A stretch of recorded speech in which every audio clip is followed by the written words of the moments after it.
Hello বন্ধুরা, good morning. সবাই কেমন আছো? কালকের দিনটা কেমন কাটালে বলো?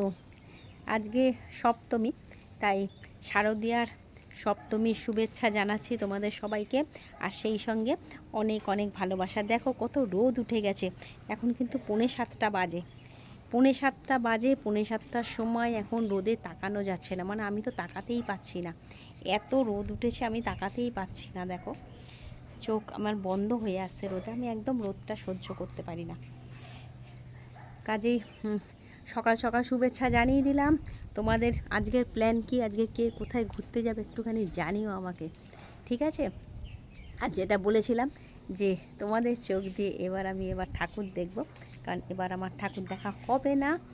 রেস্টুরেন্টে সময় দেবো, নতুন রেস্টুরেন্ট করেছে, একটু টাইম দিতে হবে, তাই না? তা চলো, অনেক অনেক ভালো থেকো আর খুব এনজয় করো, ভালো মন্দ খাওয়া দাওয়া করো। আর তারপরে পুজো শেষে না হয় একটু ডায়েট করে নিও, ঠিক আছে? কিন্তু এই সময়টা, যে সময় যেটা দরকার, এই সময়টা খুব করে তোমরা এনজয় করে নাও, ঠিক আছে? খুব করে এনজয় করে নাও। অনেক ভালো থেকো। Thank you so much. Love you all my friends, thank you. শুভ সকাল, টাটা, বাই।